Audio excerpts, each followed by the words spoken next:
Saat ini sudah ada terobosan paduan baru untuk pengobatan tuberkulosis resistan obat atau TBCRO dengan durasi pengobatan hanya 6 bulan. Dikenal dengan obat Bepal dan Bepal-M. Paduan obat yang baru ini memiliki jumlah obat lebih sedikit, tingkat kesembuhan yang lebih baik. Efek samping ada, tapi dapat diatasi. Sehingga Anda tetap bisa produktif. Tepat waktu, tepat cara, dan tepat dosis adalah kunci untuk sembuh lebih cepat dari penyakit TBCRO. Yuk, segera konsultasikan kepada dokter yang merawat Anda tentang pengobatan TBCRO 6 bulan ini. Dapatkan informasi tentang pengobatan TBCRO terbaru di link berikut ini.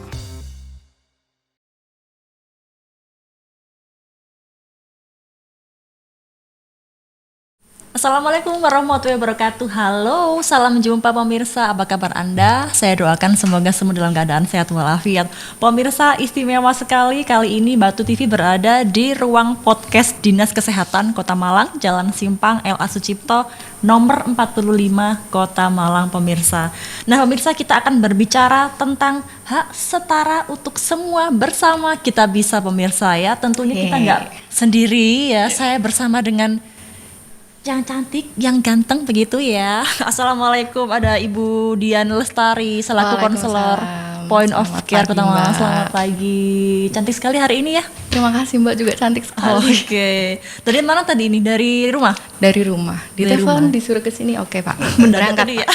Kemudian saya ditemenin juga pemirsa ini bersama dengan Bapak Andik Santoso selaku pengelola program HIV AIDS Kota Malang. Assalamualaikum Pak Andi. Waalaikumsalam warahmatullahi wabarakatuh. Oke, saya bersama dengan Pak Andi dan juga Mbak Dian Lestari ini kita akan berbicara tentang hak setara untuk semua bersama kita bisa. Tentunya ini nggak jauh berbeda dengan akan mendekati Hari AIDS Sedunia. Betul. Yang nanti akan jatuh pada tanggal 1 Desember 2024 pemirsa ya. Nah, hak setara untuk semua bersama kita bisa. Maksudnya apa ini Pak Andi?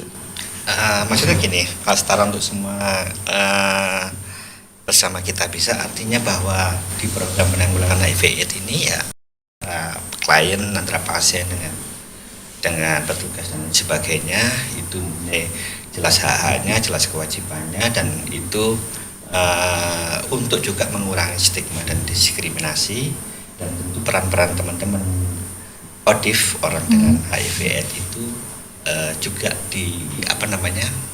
diupayakan untuk aktif juga dalam pencegahan dan pengendalian penyakit HIV dan IMS.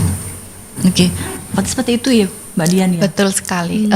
Ini kan tentang hak setara untuk semua bersama kita bisa. Itu adalah tema nasional yang dimana satu Indonesia sepakat dan serempak menggunakan tema itu. Yang mana kita membawa semangat kesetaraan untuk ODIF, teman-teman ODIF, kesetaraan tentunya dalam bentuk apa? Itu tentang inklusivitas, kesetaraan terhadap akses kesehatan, lalu dalam hidup, kesempatan bekerja, dan lain-lain seperti itu.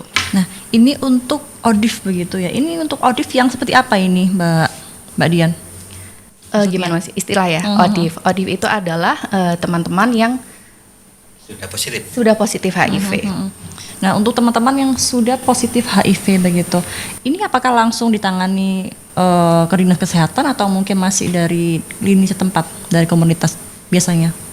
Baik Pak Andi. Kalau yang ditemukan di layanan langsung ditangani ya. Jadi teman-teman di komunitas ada kewajiban juga menyebarkan informasi tentang HIV/AIDS, cara pencegahan, cara penularan, dan pengendaliannya seperti apa. Kemudian teman-teman dari komunitas juga yang terbentuk di tingkat SSR itu juga ada tugas untuk menjangkau mereka, kemudian untuk membawa mereka ke layanan dan dilakukan tes HIV.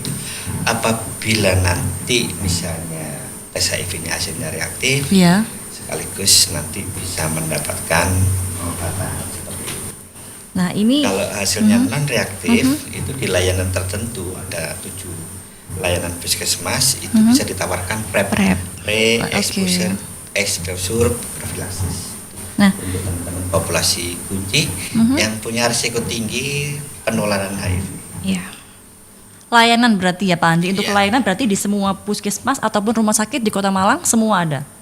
Untuk layanan testing, layanan testing itu kita sudah punya 35 layanan testingnya. Baik. Semua puskesmas sudah bisa melaksanakan layanan testing, kemudian rumah sakitnya ada 11, RSI-nya ada 5, kemudian kliniknya ada 3. Memang belum semua layanan itu secara program ya, kita bicara secara program itu melakukan testing secara program secara nasional itu memang belum. Tetapi beberapa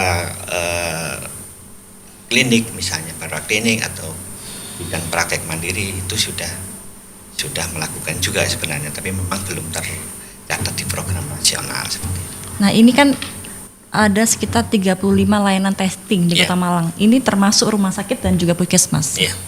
Juga klinik juga. Juga ada klinik juga. Nah, untuk testing ini maksudnya yang sekaligus penanganan begitu Pak Andi, bukan? Maksudnya Kalau yang gimana? yang testing itu semua populasi kunci, populasi yang berisiko itu diupayakan untuk tahu status HIV-nya. Kemudian untuk ibu hamil juga, semua ibu hamil itu di tes HIV. Tes HIV, tes sifilis juga, tes hepatitis. Kemudian untuk pasien TB, targetnya memang 100% pasien TB harus tes HIV. Ini untuk pasien TB semuanya harus tes HIV begitu ya. Nah, kalau berdasarkan pemantauan Pak Andi ini ya selaku pengelola program HIV ini, untuk yang penderita TB kebanyakan dari masyarakat mana?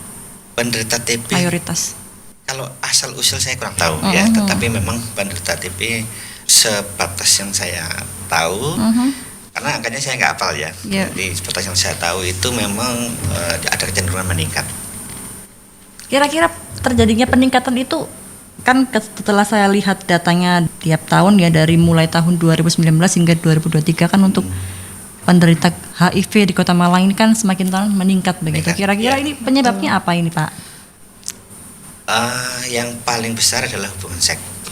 Yang paling besar ya. Kalau untuk hubungan seks itu sebenarnya merambah kepada semua populasi sih sebenarnya.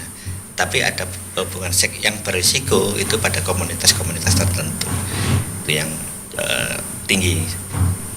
Juga kemungkinan karena angka testingnya meningkat karena teman-teman ya mungkin semua ya masyarakat udah semakin aware terhadap HIV sehingga kecenderungan testingnya meningkat sehingga seolah-olah tambah tinggi. Mungkin ya baru terbuka setelah ya mungkin ke depan juga akan tinggi kalau misalnya angka testingnya juga semakin naik gitu ya Pak ya.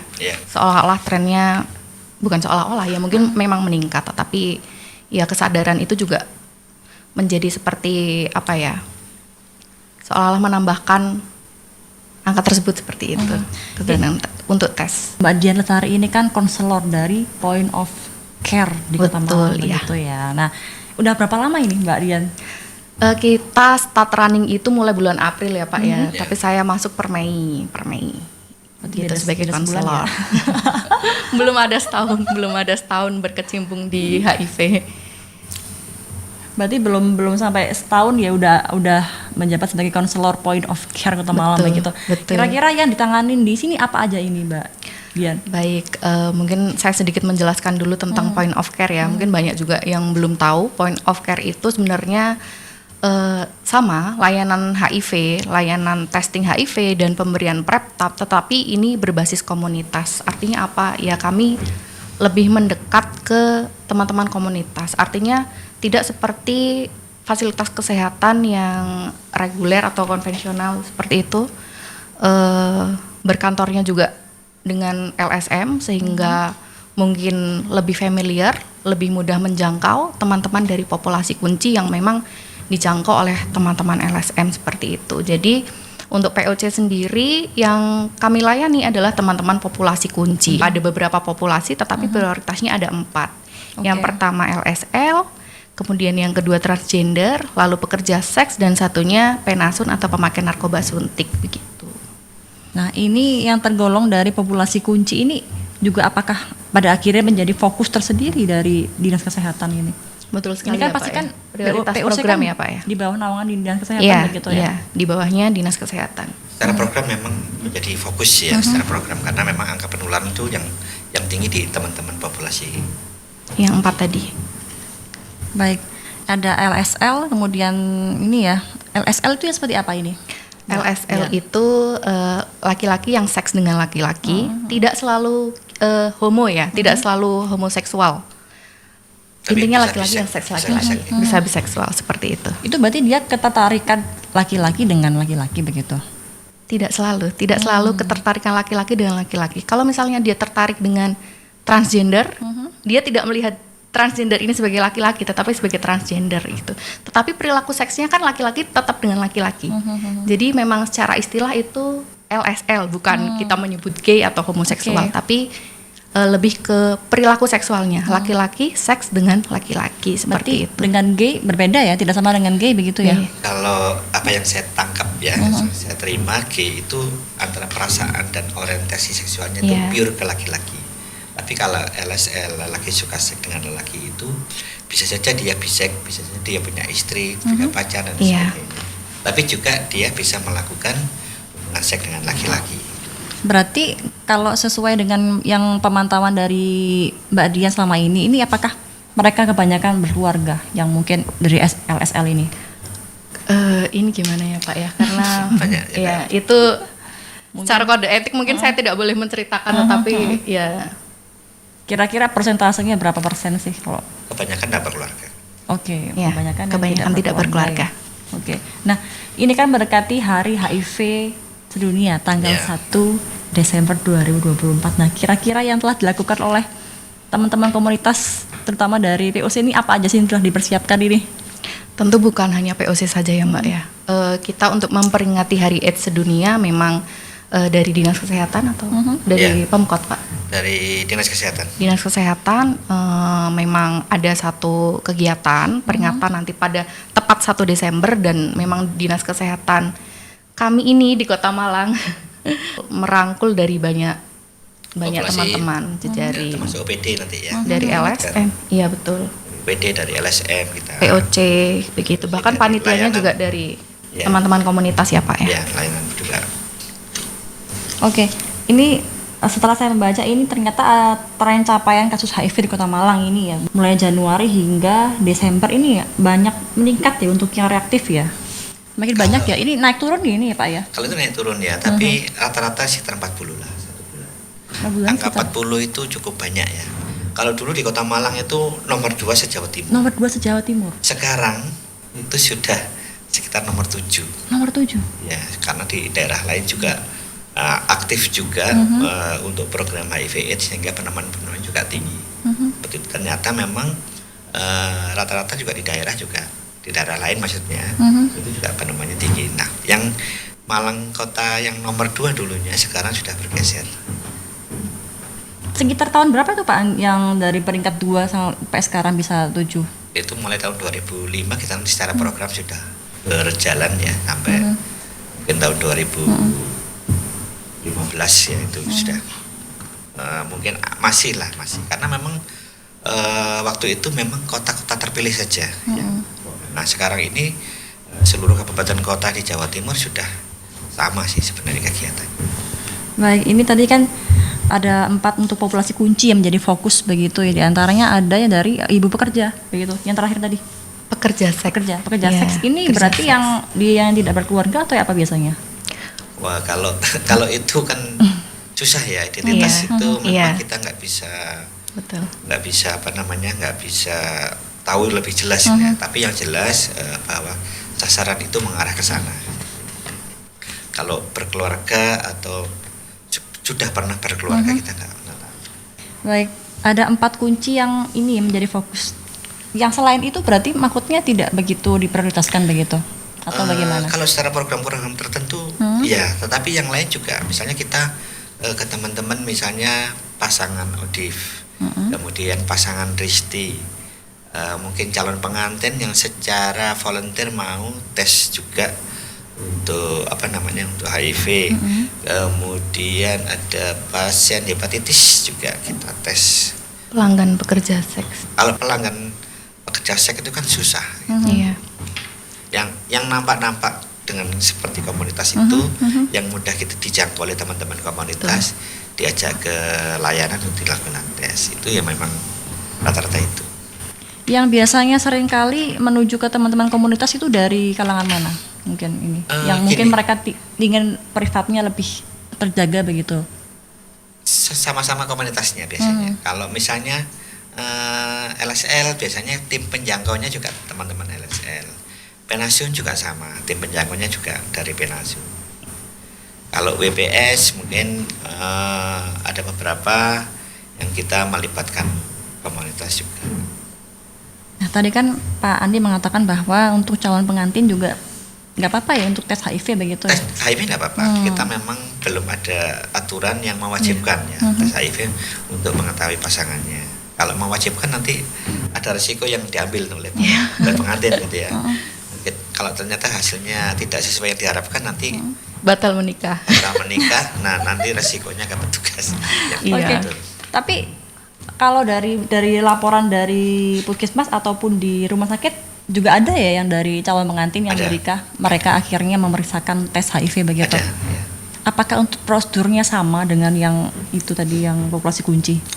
Prosedurnya Kalau mendaftar begitu? sama memeriksakan. sih sebenarnya sama. Cuman kalau calon pengantin ini kan pasif spending, mereka datang ke layanan ya tanpa apa memang persyaratan untuk pengantin itu kan ada konseling, ada konseling pranikah dan lain sebagainya, konseling kesehatan reproduksi. Betul. Dan itu juga bekerjasama dengan Kemenak ya. Jadi akhirnya di situ ditawarkan kalau ada kemungkinan untuk mau tes ya monggo kalau seperti itu. Tapi itu sifatnya volunteer. Sifatnya volunteer begitu ya, Ya, Pak Andi, ya. Nah, sukarela ya. nah, untuk layanan HIV sendiri yang ada di Kota Malang itu biasanya layanannya apa aja ini Pak Andi? Layanan HIV, layanan apa saja? HIV itu layanan testing ya, testing Testing. HIV IMS, kemudian layanan perawatan, dukungan dan pengobatan, ada lagi layanan PPIA, program pencegahan transmisi dari ibu ke anak ya, PPIA, kemudian ada lagi LAS, layanan LAS. alat suntik steril itu untuk pecandu narkotika supaya tidak melakukan sharing jarum.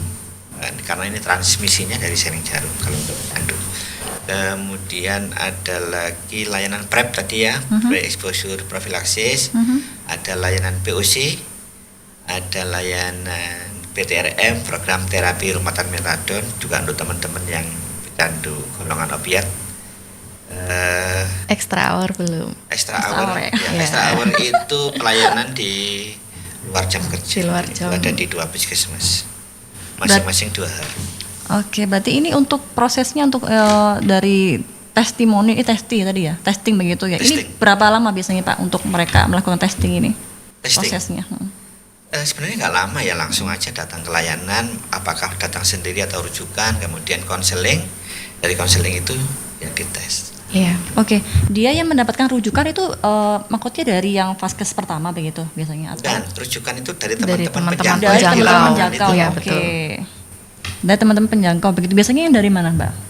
Untuk yang testingnya teman penjangkau itu.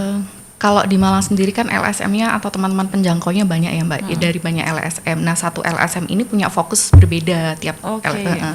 Misalnya, boleh disebut Pak? Boleh. Oh ya, contohnya Fatayat NU itu fokus di LSL, transgender dan penasun. Kemudian untuk LSM Orbit dia fokus di teman-teman PSP atau pekerja seks perempuan. Jadi dari teman-teman yang LSM tadi, mereka kan punya metode sendiri untuk menjaring teman-teman yang satu komunitasnya. Kemudian dibawa ke fasilitas kesehatan untuk tes, begitu.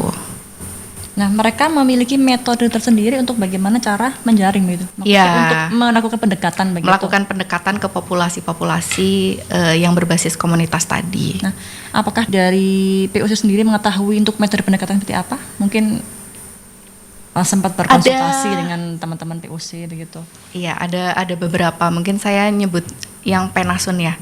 Kalau penasun itu mereka sudah punya hotspot. Hotspot. Iya, untuk Bluetooth tempat ya? nongkrongnya.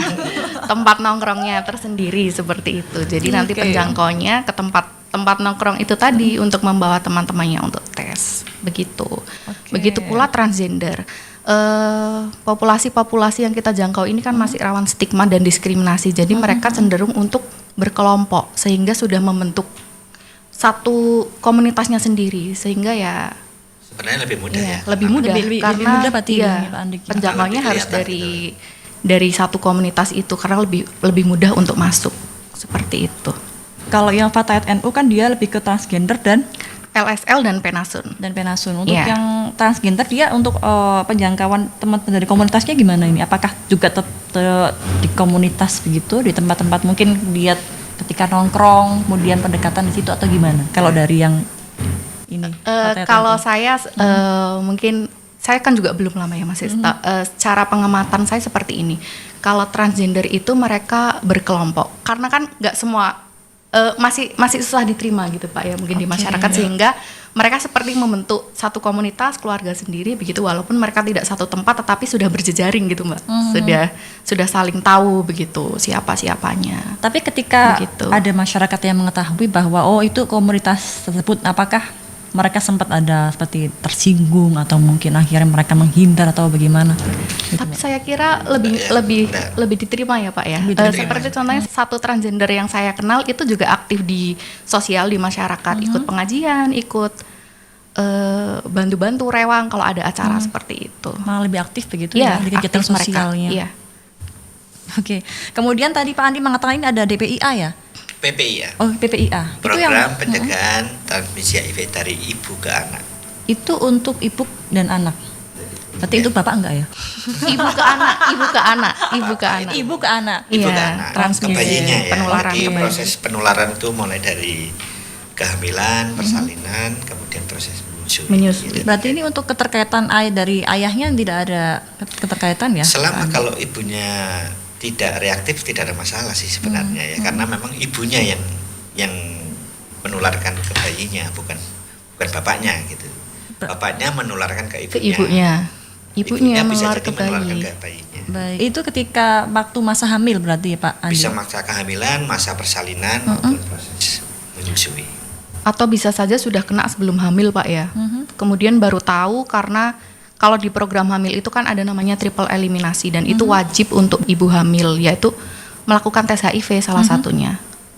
Melakukan tes HIV dan baru ketahuan pada saat triple eliminasi tadi. Mungkin sudah kenanya sebelum Kalau itu. sudah, ya itu namanya PPIA. Kalau sudah kena ya harus ikut program gitu kan, pengobatan juga, pemeriksaan viral load dan lain sebagainya. Nah, berarti kan nanti kemungkinan dia kan juga bisa kena ke janinnya itu yang dikandung begitu. Ya. Berarti Betul. itu nanti juga janinnya kena juga HIV gitu atau gimana? Secara Reaktif persentase gitu. kecil sih sebenarnya ya, secara persentase kecil, karena memang di proses kehamilan itu kan juga ada barier plasenta ya yang tidak bisa dimasuki oleh virus. Tapi secara proses persalinan kan di situ ada cairan, ada slem, ada darah gitu, yang memungkinkan. Nah itu harus masuk program PPIA istilahnya. Oke, tadi ini kan Mbak Dian mengatakan bahwa bahkan sebelum hamil pun juga dia terkena bisa gitu ya? Iya, Kemungkinan kalau bisa ya gitu biasanya ya? Ya dari Perilaku seks. Dari perilaku, perilakunya atau iya. dari pasangannya. Itu kira-kira gimana cara menanggulanginya biar nggak terjadi hal seperti itu? Mungkin pencegahannya gimana sih? Pencegahannya tentu abstinen dulu. Maksudnya tidak melakukan seks beresiko, kemudian setia, lalu tidak menggunakan jarum suntik berganti-ganti, lalu yang paling penting kondom. Lalu jika dia merasa memang beresiko untuk terkena HIV, akses PrEP begitu, profilaksis Akses PrEP atau ya. pencegahan HIV. PrEP itu kayak pil KB gitu. Mm-mm. Tapi ini KB-nya KB penyakit, bukan KB penyakit. Maksudnya itu virus begitu? Ya, untuk mencegah penularan. Iya, Oke. mencegah penularan. Nah, untuk PrEP tersendiri ini berarti tidak hanya bisa dikonsumsi untuk ibu hamil saja, tapi juga ibu hamil yang reaktif begitu, tapi juga yang lain juga bisa. Untuk PrEP ini kan? Secara program PrEP itu ditujukan ke teman-teman yang punya resiko tertular HIV, Yang punya resiko. resiko tinggi ya, tertular HIV. Jadi ya sementara ini program PrEP itu masih nyasar ke teman-teman LSL, BPS, kemudian apa namanya, Transgender. penasun, barier. Ya, ini ngomong-ngomong soal PrEP ini pemirsa, ini masih belum dijelaskan itu ya. PrEP itu Iya. apa maksudnya? PrEP. Apa itu PrEP? Baik. Silakan Mbak Dian. PrEP itu kan singkatan dari pre-exposure prophylaxis atau Oke. profilaksis Profilaksis itu istilah untuk pencegahan sebelum terpapar, sebelum terkena HIV. Jadi memang syarat utamanya ya belum terkena HIV gitu kan syaratnya. pencegahan gitu ya. Iya, jadi kemudian PrEP ini ditawarkan ke siapa? Untuk saat ini secara program masih ditawarkan ke 4 populasi yang tadi saya sebutkan, LSL, transgender, pekerja seks, dan pemakai narkoba suntik. Seperti itu. Nah, si PrEP ini obat pencegahan. Kita pakai paradigma seperti KB, seperti kayak tadi Pak Andi bilang, kalau KB itu pil KB mencegah kehamilan, ini mencegah HIV untuk masuk. Nanti metode minumnya seperti apa tergantung dari frekuensi seksnya seperti apa juga gitu. Efektivitasnya sampai 90% untuk mencegah selama populasi tersebut tidak konsumsi hormon ataupun tidak memakai narkoba, karena itu efektivitasnya akan turun seperti itu. Nah, ini juga bisa dikonsumsi oleh pemakai narkoba suntik begitu. Betul. Nah, betul. Ini dia kan seperti pil gitu ya, Mbak Dia? Pil, iya, 1 botol isi 30 butir. Oh. Iya. Nah, itu biasanya ada efek sampingnya nggak kalau misalnya untuk yang pemakai narkoba suntik ini kan biasanya kan mungkin mereka kalau pemakai kan biasanya kan lebih ke dia cenderung mungkin pusing atau mungkin sering berhalusinasi dan sebagainya. Kalau menggunakan PrEP ini ada efek sampingnya nggak? Kalau khusus tadi pertanyaannya pemakai narkoba, sebelum efek samping kita ngomong efektivitas dulu. Kalau untuk ke mereka hanya 74% aja gitu. Karena ya itu ada interaksi obat ya istilahnya seperti itu. Kemudian efek sampingnya, kalau efek sampingnya itu secara umum general biasanya pada saat awal-awal pakai ada mual, pusing atau ngantuk. Tetapi itu hanya seminggu pertama minum konsumsi seperti itu. Seminggu pertama minum? Iya, biasanya. Kalau misalnya berlanjut itu harus konsultasi lagi apakah ada alergi obat atau iya. Apakah ini juga berlaku untuk LSL atau Betul. transgender? Iya, juga nanti efeknya juga semuanya. 1 minggu Biasanya mual seperti gitu. itu. Iya, ada keluhan mual biasanya. Seringnya sih mual sih, keluhannya mual Mual biasanya. muntah gitu ya. Dalam seminggu. Oke, ini mau ada yang lewat ini Mbak Dian dan juga Oke, Pak Andi. ya. Tetap Siap. dalam program acara yang satu ini. Jangan kemana-mana pemirsa. Saat ini sudah ada terobosan paduan baru untuk pengobatan tuberkulosis resistan obat atau TBC-RO dengan durasi pengobatan hanya 6 bulan. Dikenal dengan obat Bepal dan Bepal-M. Paduan obat yang baru ini memiliki jumlah obat lebih sedikit, tingkat kesembuhan yang lebih baik. Efek samping ada, tapi dapat diatasi. Sehingga Anda tetap bisa produktif. Tepat waktu, tepat cara, dan tepat dosis adalah kunci untuk sembuh lebih cepat dari penyakit TBC-RO. Yuk, segera konsultasikan kepada dokter yang merawat Anda tentang pengobatan TBC-RO 6 bulan ini. Dapatkan informasi tentang pengobatan TBC-RO terbaru di link berikut ini.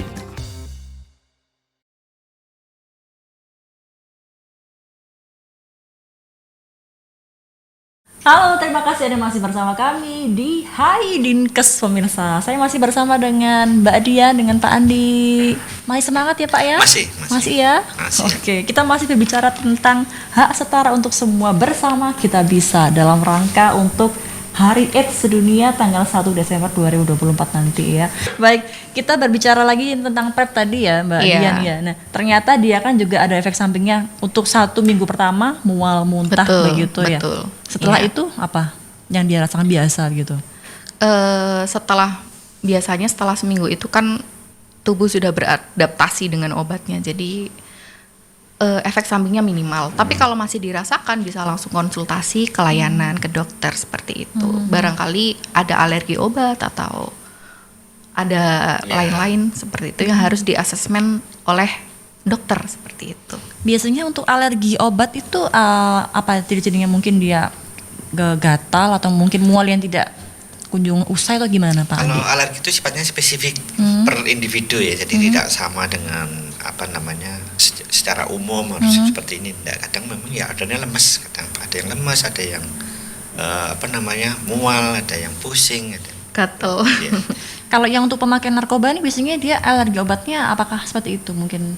Tidak semua, itu kan hanya beberapa pasien aja yang alergi. Tapi kalau ada yang sudah nggak alergi ya nggak masalah, nggak ada efek samping juga nggak masalah. Betul.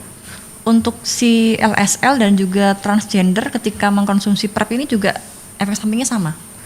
Sebenarnya efek samping ini satu tidak minggu iya. Iya. Ini efek samping ini tidak tidak sesuai selalu dengan tidak selalu komunitas terjadi. ya. Bekerja sesuai dengan manusia gitu. Iya. Kalau bukan karena komunitas ini Oke, memang iya. enggak. Dan tidak selalu Individual. terjadi efek Oke. sampingnya. Mungkin yaitu kan tubuh manusia itu unik, nggak sama antara satu yang lain. nggak Kadang ada yang merasakan efek samping, tapi sebagian besar tidak merasakan. Yang saya temui ya Mbak, sebagian besar jarang sekali yang merasakan efek samping. Begitu. Kalaupun ada ya ringan, mual tadi. Berarti mungkin seperti makan permen gitu ya mungkin. Iya, makanya dianjurkan kalau mau minum PrEP itu kalau mau tidur, jadi kan nggak terasa gitu ya. Iya.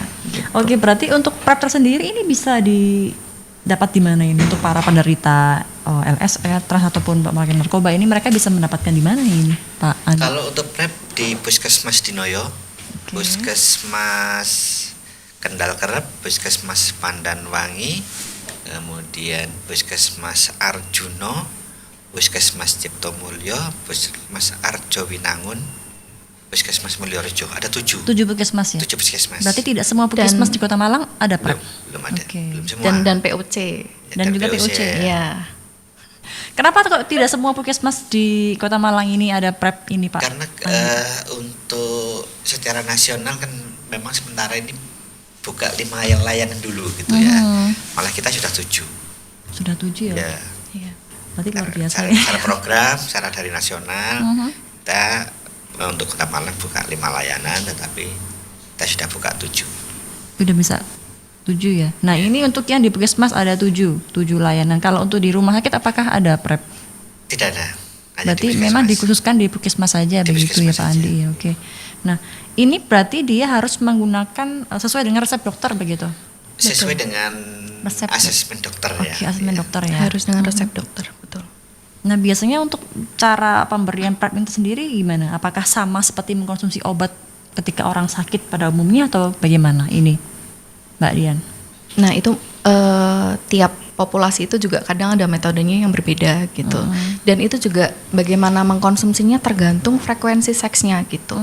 Kita bilang frekuensi seksnya jarang jika 1 minggu itu hanya maksimal 1 kali dia berhubungan seks. Nah, itu metode minumnya bisa diminum secara event driven. Event driven itu Apa artinya maksudnya? sewaktu. Maksudnya ketika dia mau berhubungan seks maka minum PrEP dulu dan dilanjut dengan 1 obat lagi, lusanya minum 1 obat lagi. Beda lagi kalau dia frekuensi seksnya sering, misalnya dalam seminggu lebih dari sekali, itu otomatis harus memakai dosis harian untuk mencapai efektivitas maksimal gitu. Dosis harian itu berarti hampir setiap hari begitu. Setiap hari harus minum Dan di jam-jam tertentu begitu Pak Andi. di jam ya? yang sama kalau bisa. Begitu. Kalau bisa, kalau nggak bisa. Kalau nggak bisa asal dia nggak lewat gitu ya, maksudnya ketika udah terlewat nggak minum PrEP sehari dan di hari itu dia berhubungan seks ya sudah, kalau bisa ya tes Obat itu kan ada paruh waktunya ya.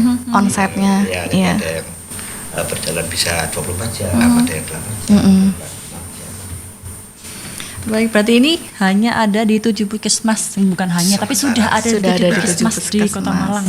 Ya. Saya ini ternyata sudah ada beberapa puskesmas yang sudah ada. Nah, untuk cara mendapatkannya kan dari asesmen dokter begitu. Betul. Nah, apakah juga berlaku juga di tempat-tempat lain begitu? Prosedurnya sama Di kabupaten di kota-kota lain? Ha? sama, karena itu program kementerian ya, jadi ya tata laksananya sama. Ini seperti pil begitu atau apa, bulat atau gimana? Ada botolan, pil, lonjong. Bentuknya lonjong. Dalam 1 botol itu ada 30. Ya seperti vitamin. Oke, berarti ini untuk capaian PrEP sendiri ini seperti apa untuk setiap tahunnya? Trennya seperti apa? Kita masih Andi. bulanan ya. Bulanan ya. Ya.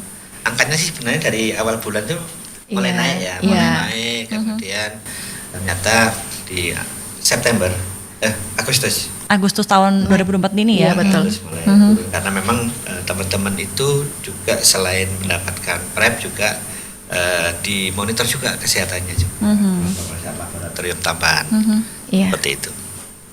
Nah, pada akhirnya kan Pak Andi kan sudah mendapatkan banyak beberapa data ya dari PrEP, kemudian dari POC. Nah, kemudian akhirnya menginfo ke Dinas Kesehatan bagaimana? Apakah diinfo ketika tiap sebulan sekali atau bagaimana gitu?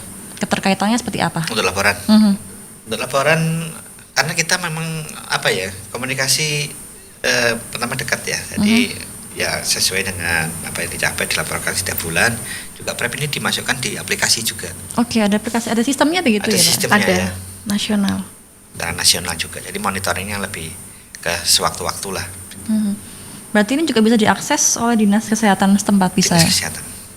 Apa ini Pak untuk sistemnya seperti apa nih isinya? Aplikasi ya. Jadi aplikasi itu ya ada nama, Ada identitasnya, identitas, dan ada tanggal pengambilan, ada pengambilan pertama. Oke, ini tanggal pengambilan dari PrEP-nya maksudnya begitu. Betul. Berarti semua sudah termonitoring di aplikasi ini ya? Sampai nasional itu. Iya, ya karena itu juga aplikasi ini bentuk komunikasi antara layanan satu dan layanan lain. Kan kalau nggak ada aplikasi ini misalnya layanan kan nggak bisa tahu, maksudnya dia sudah pernah PrEP sebelumnya atau belum pernah, lalu dia ambil keberapa ya. Aplikasi itu intinya bentuk komunikasi apa ya? Selain sebagai pencatatan dan pelaporan, itu sebagai bentuk komunikasi antar layanan satu Indonesia seperti Iya, itu. monitoring juga. Monitoring. Jadi, kalau dia sudah misalnya ambil di puskesmas Pandanwangi begitu ya. Iya. Besoknya ngambil di puskesmas lain itu sudah termonitor, kan sudah ambil tanggal sekian gitu. Tapi kalau misalnya dia mendapatkan asesmen dari dokter, misal ini ya di Puskesmas Pandanwangi, kemudian dia mendapat asesmen di Puskesmas Dinoyo, itu boleh nggak berpindah puskesmas begitu? Boleh. Boleh. Tapi sesuai dengan Oke. waktunya ya. Iya, Sesuai dengan waktunya gimana? Maksudnya ketika PrEP-nya sudah habis begitu, Pak Andi? betul. Ya, misalnya pengambilan pertama kan kalau memang dia harian itu kan 1 bulan. Mhm, Mengambil lagi dia dapat 2 bulan. mhm. Nanti 2 bulan berikutnya ambil lagi dapat 3 bulan. Terus 3 bulan terus. Kalau belum waktunya harus ngambil lagi kan. Termonitor di aplikasi. Oke, ini saya melihat ini berdasarkan data ini ya, PrEP perlayanan yang Oktober 2024 ini Pak. Ini kan ada 7 puskesmas. Ini untuk LSL yang di Puskesmas Dinoyo lebih besar ya Pak Andi ya?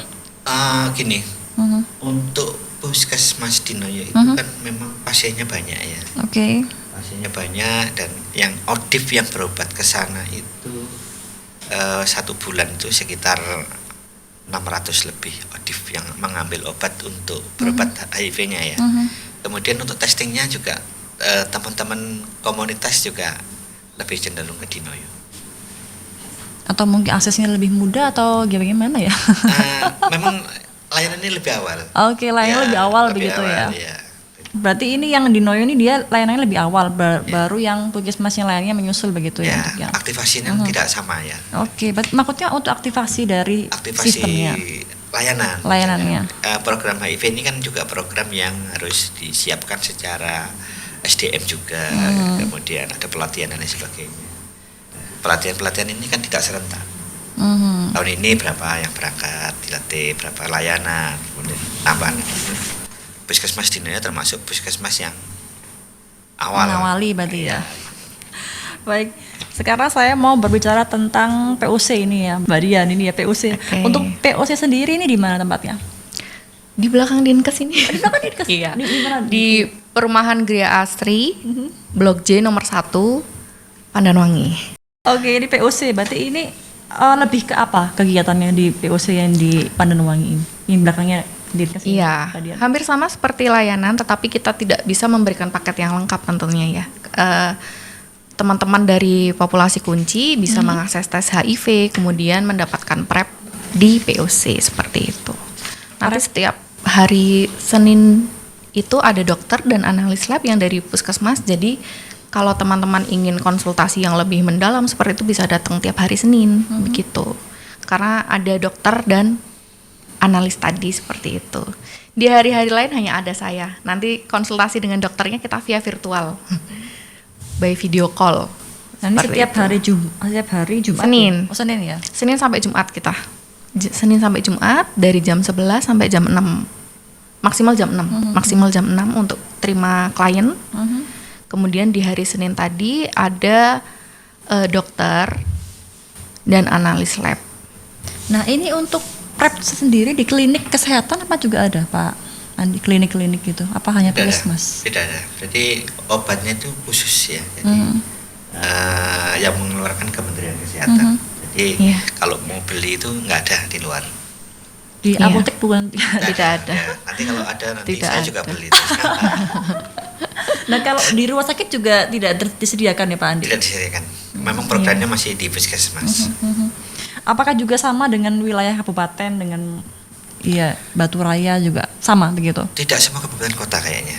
Oke. Kenapa nih Pak? Untuk POC ya. Betul. Untuk POC tidak semua kabupaten kota. Mungkin di Jawa Timur baru 3. Surabaya, Sidoarjo, Malang. kemudian Malang. Kenapa di Jatim hanya 3 ya? Mulai Kenapa duluan tidak ini, Pak. di? Aktivasinya memang ya itu berkala ya, karena ini mengutamakan yang kota-kota besar dulu. Kalau Surabaya, Malang, Sidoarjo aktivasinya lebih dulu yang Surabaya, Sidoarjo. Sidoarjo. Kita malah menyusul kita. Yang Malang yang menyusul ya. Ya, jadi nggak sama. Baru Oke. Surabaya terakhir. Nah, Mbak Dian kan selaku pengelola konselor Betul, ya, betul. konselor dari Point of Care Kota Malang. Ini mungkin ada suka duka yang dirasakan sih, kayak gimana suka dukanya sebagai Suka konselor? dukanya banyak sukanya sih sebenarnya. Tapi kalau duka apa ya? Mungkin sendirian karena ya udah POC itu kan hanya saya bekerja sendiri, mengelola sendiri gitu. Jadi kalau sedang nggak ada teman-teman, sepi sekali, udah itu aja. Tapi di luar itu menyenangkan sih karena bertemu dengan yang sebelumnya saya tidak pernah ketahui, maksudnya ada gitu ya. Dan saya bertemu dari teman-teman dari banyak komunitas itu menyenangkan. Teman-teman dari banyak komunitas menyenangkan begitu. Iya, menyenangkan. Maksudnya bisa bagi-bagi makan, bagi-bagi minum gitu. Makan bareng gitu. Oke, berarti Mbak Dian ini mulai bergabung bulan Mei kemarin Betul, ya. bulan Mei. Karena POC sendiri juga baru April ya Pak ya. Iya. Oke. Berarti sering kali sendirian di sana. Sering kali sendirian. Saya kan sebenarnya berkantor sama Fatayat NU. Jadi satu tempat begitu. Jadi kalau teman-teman sedang ada kegiatan, saya sendirian gitu. Mungkin Sampai ada anggota lain mungkin ada berapa anggota di POC sendiri? Enggak ada, cuma saya. Yang Pak. biasanya Oke. stay di situ ya satu. Satu. Penjaga gawang ya. Iya betul. Itu paling dukanya. Baik, berarti ini kalau kita lihat kan dari Puskesmas Dinoyo yang dia mengawali ya Pak Andi ya. Berarti dari Puskesmas Dinoyo juga yang seringkali ada tes HIV dari masyarakat begitu. Semua puskesmas ada tes HIV. Yang ya. paling banyak tes begitu di Yang paling banyak tes untuk saat ini memang Puskesmas Dinoyo. Puskesmas Dinoyo, kemudian Puskesmas Arjuno, Puskesmas Pandanwangi. dan juga Pandanwangi. Ya. Tapi yang Dinoyo yang nomor 1 ya Dinoyo. Nomor 1, ya. Kemudian Itu kan ditambah juga dengan ibu hamil yang periksa. Ya, tidak selalu komunitas. Oke, ini mau ada yang lewat Pak Andi, Mbak Iya. Dian, ditahan dulu ya. Oke. Tetap dalam program acara Haidin Kas, jangan kemana-mana pemirsa. Saat ini sudah ada terobosan paduan baru untuk pengobatan tuberkulosis resistan obat atau TBC-RO dengan durasi pengobatan hanya 6 bulan. Dikenal dengan obat Bepal dan Bepal-M.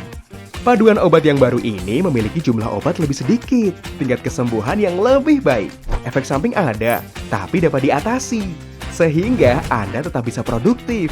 Tepat waktu, tepat cara, dan tepat dosis adalah kunci untuk sembuh lebih cepat dari penyakit TBC-RO. Yuk, segera konsultasikan kepada dokter yang merawat Anda tentang pengobatan TBC-RO 6 bulan ini. Dapatkan informasi tentang pengobatan TBC-RO terbaru di link berikut ini.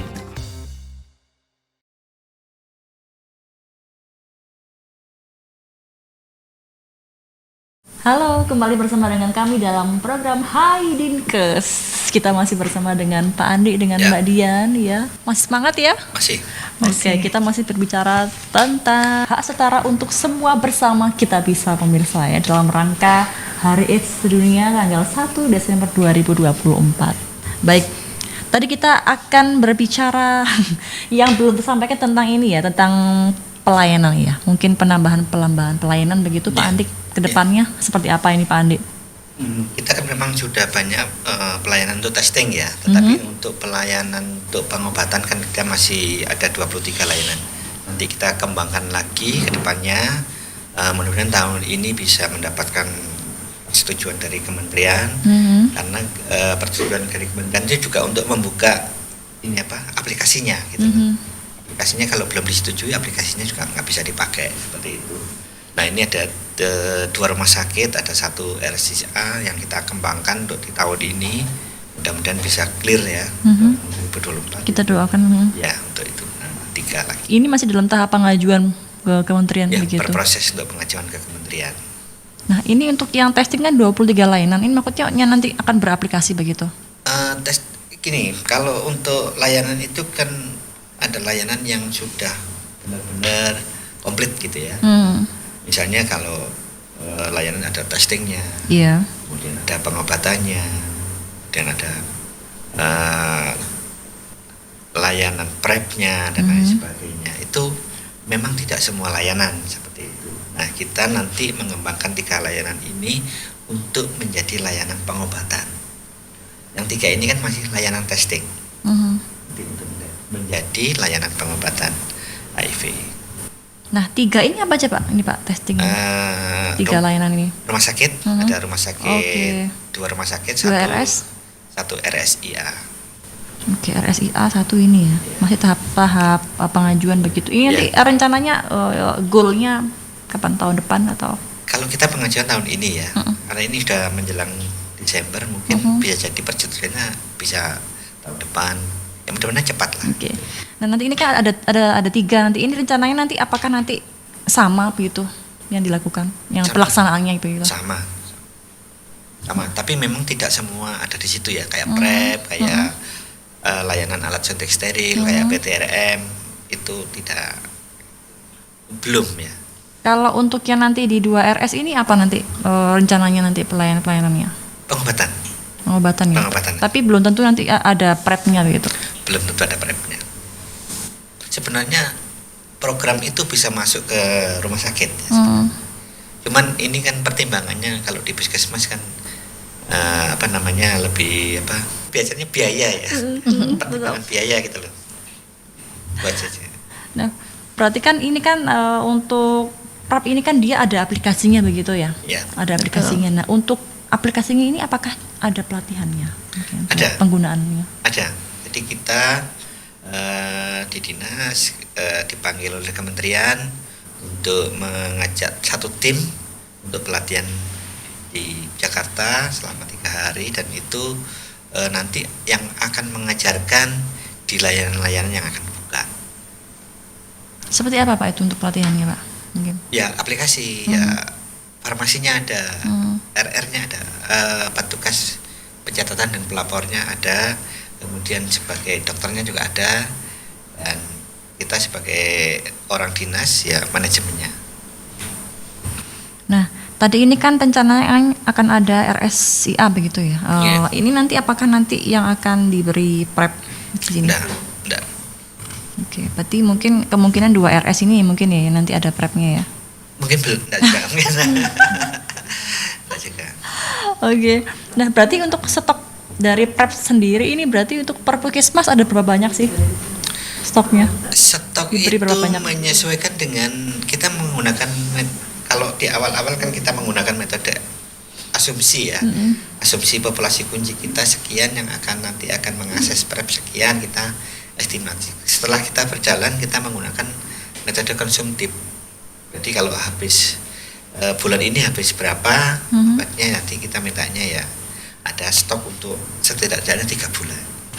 Ini sekarang yang belum ditanyakan ini tentang pelayanannya, untuk alur pelayanan di POC sendiri ini yang kayak gimana Mbak Dian? Ya, alur Silakan. pelayanan di POC ya. Nah, ini sekalian marketing mungkin ya. Kalau POC sendiri biasanya kliennya dibawa oleh teman-teman penjangkau, atau dia tahu POC dari barcode POC yang ada di layanan di Kota Malang gitu. Biasanya WA dulu ke saya gitu, Mbak bisakah tes gitu, bisa. Atau teman-teman klien itu biasanya dibawa oleh teman-teman penjangkau datang ke POC, lalu saya tanya tujuannya apa, biasanya tes. Tes HIV, oke. Lalu setelah itu saya screening apakah dia eligible untuk diberikan tes, karena misalnya dia tidak ada perilaku seksual sama sekali, mohon maaf nggak bisa dikasih tes HIV, karena kan tujuannya untuk mengetahui apakah dia reaktif atau tidak gitu ya. Gitu. Setelah tes ternyata hasilnya non reaktif, maka akan saya tawarkan untuk PrEP. PrEP sendiri kan hanya diberikan oleh dokter, sehingga nanti konsultasi dengan dokter dulu gitu. Jika pas ada dokternya bisa konsultasi langsung, atau jika tidak nanti kita konsultasi secara virtual. Baru prepnya boleh diberikan seperti itu. Nah, untuk di POC sendiri untuk tes HIV-nya seperti apa? Apakah hampir sama dengan puskesmas atau Sama dengan puskesmas. Kita pakai reagen yang dari Reagen, puskesmas sama. Alatnya sama. Berarti tetap pakai reagen yang kayak di puskesmas sama? Iya, iya. Nah, kalau dari yang teman-teman POC ini kan biasanya kan dari teman-teman penjangkau bawa klien begitu ya. Ini biasanya dari mana mereka? Oh, mereka maksudnya datang tiba-tiba bilang, "Ya, saya mau tes gitu itu," atau gimana biasanya? Iya, biasanya kan dari teman-teman itu membawa istilahnya dampingannya gitu ya. Yang mereka, ya saya juga kurang tahu mereka dapat dari mana, tapi biasanya mereka sudah mungkin saling mengenal gitu ya. Dampingan sudah lama begitu yang rutin untuk melakukan tes. Nanti datang dengan teman penjangkaunya itu, "Mbak mau tes seperti itu." Oke, dites screening dulu gitu. Tapi tetap sama ya, mungkin ada formulir yang harus diisi untuk menuju tes Ada kayak gitu screening di yang POC. harus dipenuhi untuk bisa mendapatkan tes tadi gitu. Pertama dia memang harus punya resiko terpapar. Ketika dia abstinen, tidak pernah melakukan seksual sama sekali, maka mohon maaf tidak bisa kami tes seperti itu. Silakan Anda pulang. Ya tapi tetap mendapatkan konseling dan edukasi tetap. Nah, untuk konseling dan edukasinya biasanya dari teman-teman POC yang seperti apa ini untuk mereka yang datang Iya, itu? kalau Apa aja? klien kayak POC ini macam-macam mungkin. Iya macam-macam. Contohnya misalnya apa ya? LSL mungkin ya. Iya. LSL enggak gini, mungkin orientasi seksualnya sama tetapi dia tidak melakukan seks sama sekali gitu. Ya itu hanya saya edukasi.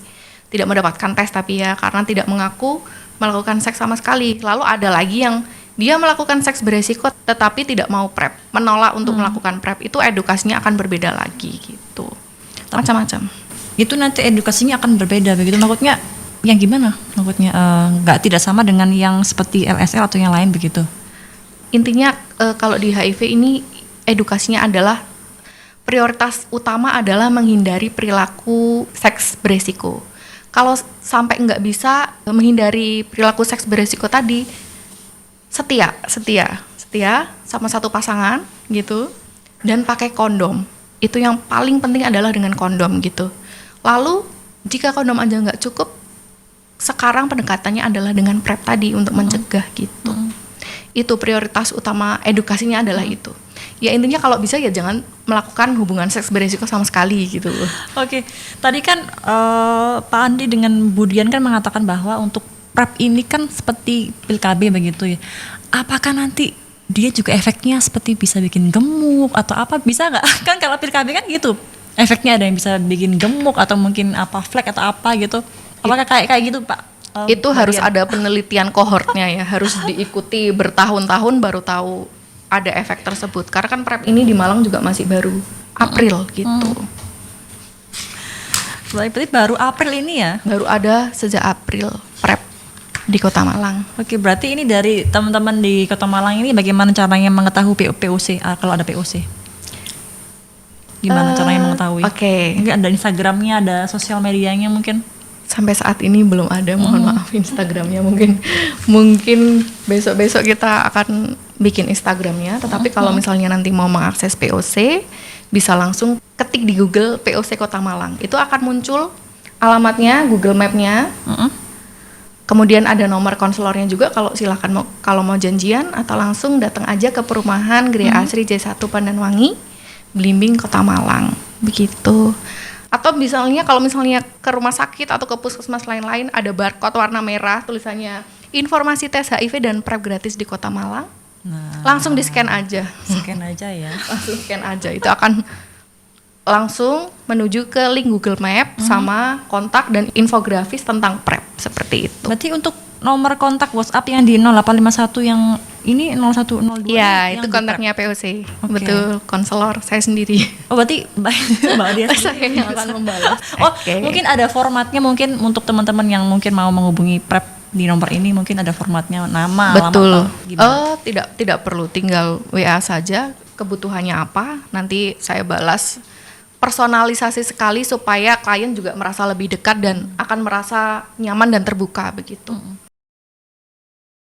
Nah, ini tidak terasa sudah ada di penghujung acara ini ya Pak Andi dan juga Mbak Dian. Mau dan disampaikan silahkan untuk pesan dan kesannya Mbak Dian dulu. Mbak Dian dulu, silahkan. Oke, tentang PrEP ya, karena saya berkecimpungnya di PrEP, mungkin pesannya adalah untuk teman-teman yang memang merasa punya resiko untuk terkena HIV, tes. Wajib tes tiap 3 bulan sekali, kemudian akses PrEP. Tetapi saya juga pengen note ya, pesan pentingnya yaitu PrEP itu hanya untuk mencegah terkena HIV dan tidak mencegah terkena infeksi menular seksual seperti sifilis, gonore dan lain-lain yang itu memang penyebarannya juga cepat gitu, sehingga tetap wajib pakai kondom. Pesan pentingnya adalah tetap pakai kondom. Lebih gitu. ke pencegahan saja begitu untuk PrEP Iya, gitu ya iya, Mbak Dian. iya. Walaupun sudah pakai PrEP harus tetap pakai kondom karena PrEP hanya melindungi atau mencegah dari HIV aja. Baik, terima kasih untuk Pak Andi, silahkan untuk pesan dan kesannya. Pesan kunci dari Hari AIDS Dunia dengan tema yang hak setara untuk semua bersama kita bisa. Yang pertama, hak akses terhadap layanan kesehatan yang setara, inklusif dan berkualitas. Kemudian yang kedua, hak terhadap akses informasi yang komprehensif. Yang ketiga, hak mendapatkan perlindungan hukum. Jadi kadang-kadang memang ada keterkaitan dengan hukum. Yang keempat, hak atas pendidikan, kerjaan dan berkesetaraan. Jadi tidak membeda-bedakan apakah ini orang dengan HIV atau yang bukan dengan HIV. Baik. Yang kelima, hak atas pelayanan publik dan kesejahteraan lainnya. Seperti itu. Baik, luar biasa. Beri tepuk tangan yang luar biasa ini untuk Pak Andi dan juga Mbak Dian tentunya yang sangat bekerja dengan sangat keras sekali pemirsa. Terima kasih Pak Andi atas waktunya. Terima kasih Mbak Dian. Dan saya doakan semoga sukses selalu ke depannya. Dan Terima pemirsa kasih. Batu TV yang dari rumah, usai perjumpaan kita kali ini, terima kasih dan sampai jumpa.